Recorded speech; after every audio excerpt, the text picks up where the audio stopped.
Ami Daniel, j'ai bientôt 77 ans et je vais vous parler d'un sujet intéressant, particulièrement les seniors. Trouver sa mémoire, c'est possible. Il n'y a rien de miraculeux. Cela demande de l'entraînement et aussi quelques moyens mémotechniques. D'abord, comprenons comment fonctionne notre mémoire. Nous recevons tout un tas de stimuli qui proviennent de notre environnement extérieur ou de notre propre corps.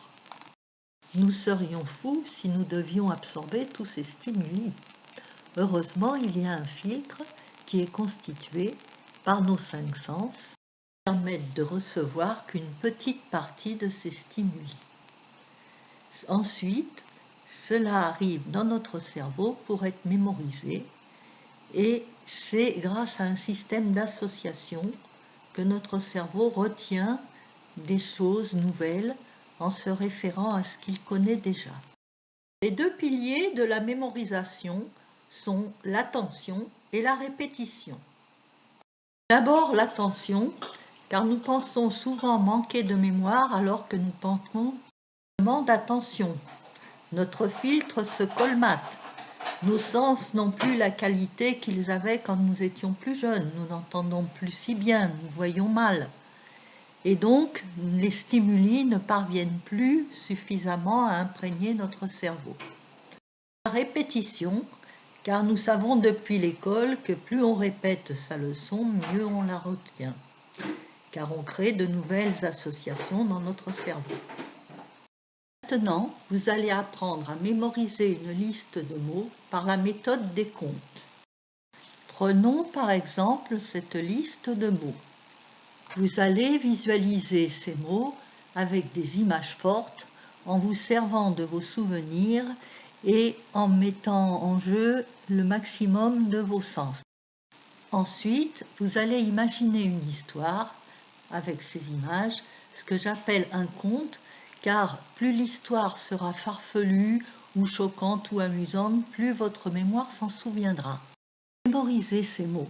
Imaginez que vous êtes dans un jardin que vous visitez, qui est magnifiquement fleuri, et là vous vous penchez sur une fleur, une rose rouge. Attention à ne pas vous piquer, elle sent délicieusement bon. Vous sortez du jardin pour aller dans la rue, et là vous passez devant une bouche d'égout et l'odeur vous est vraiment désagréable, surtout après le jardin. Vous prenez votre voiture pour aller à la mer, mais auparavant vous faites le plein d'essence. Imaginez-vous prenant le tuyau à pleine main avec cette mauvaise odeur qui se dégage. Vous rentrez dans la station-service pour payer et en même temps vous allez vous laver les mains.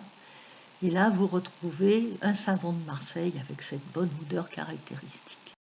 Vous approchez de la mer et sentez cette bonne odeur iodée des embruns. Vous laissez votre voiture pour prendre une allée qui longe la plage. Là, vous pouvez voir les vagues se fracasser sur les rochers en millions de petites gouttelettes qui forment les embruns. Vous longez votre allée qui est bordée d'eucalyptus. Vous sentez nettement cette odeur caractéristique des feuilles longues et vertes qui font tellement du bien à respirer. Vous passez devant une propriété avec un grand mur, mais derrière il doit y avoir une piscine, car vous sentez nettement l'odeur du chlore. Et vous entendez les cris joyeux des enfants qui s'ébattent. Sur votre chemin, vous rencontrez un chien noir aux poils longs et trempé car il vient de se baigner. Il sent bien le chien mouillé, ce chien-là.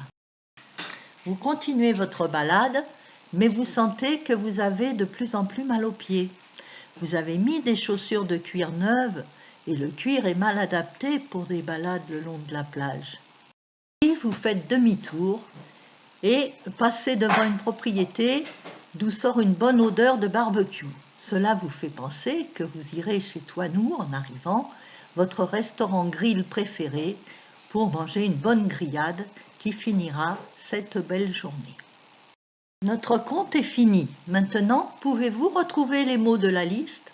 Je vous laisse réfléchir.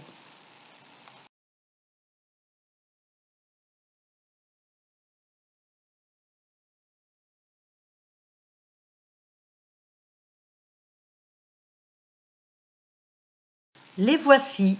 Comptez combien il vous en manque et refaites l'exercice.